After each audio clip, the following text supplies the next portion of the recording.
Good morning, Beecher. I want to do our regular video after our policy meetings, board meetings, things like that. So last night was policy.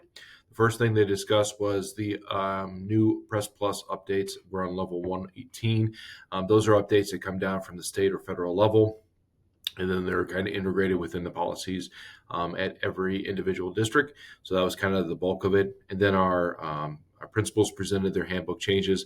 I want to kind of those are seems to be a little bit more important ones that directly affect you guys immediately, and they'll be included on the registration that starts in July.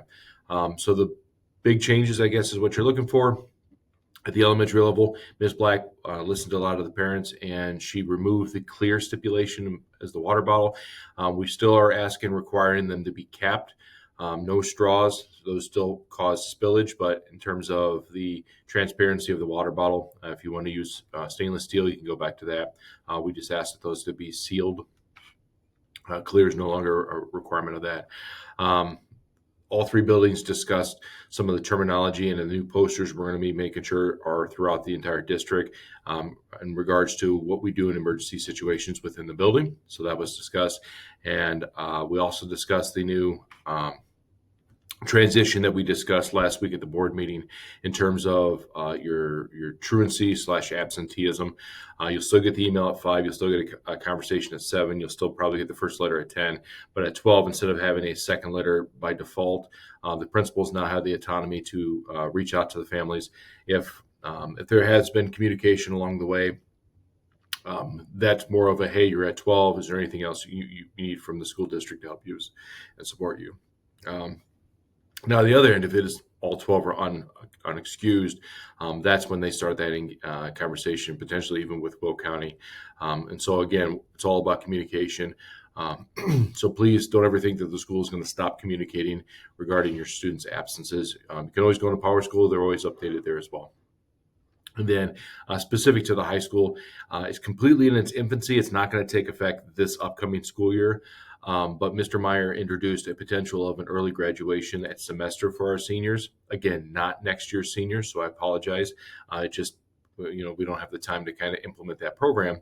But that's kind of where he's looking at to potentially get our students out in the either workforce or even into college a little bit early so they can start their adult lives. So that's kind of in its infancy.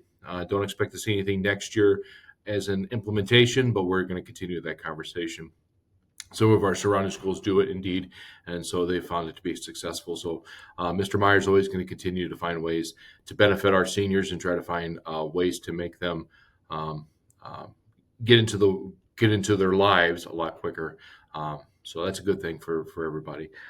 Lastly, once again, I know there's really bad rain this morning. And so therefore, it seems when there's rain or if it was snow back in the winter, or even if it's super cold out there, that's when it appears that we have a significant backup on Hodges all the way out to Route 1. And so I'm asking families again, if you are coming to the elementary to drop your kids off or even to pick them up at the end of the day if it's raining, and you're on Route 1 and you see Hodges is full, I need you to go continue down to Penfield, or if you're coming the opposite direction, turn around, go back to Penfield, and then either go down Birch or Catalpa. So those are the two roads off of Penfield. You can come back to Hodges, and we all have wonderful, understanding people in the car rider lines.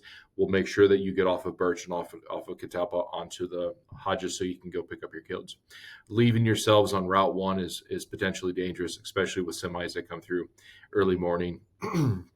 So please, I'm asking again, if you see Route 1 is full, or I'm sorry, if Rogers is full and you're stuck on Route 1, go down to Penfield and turn onto Catalpa or Birch, and then we'll make sure you get onto there.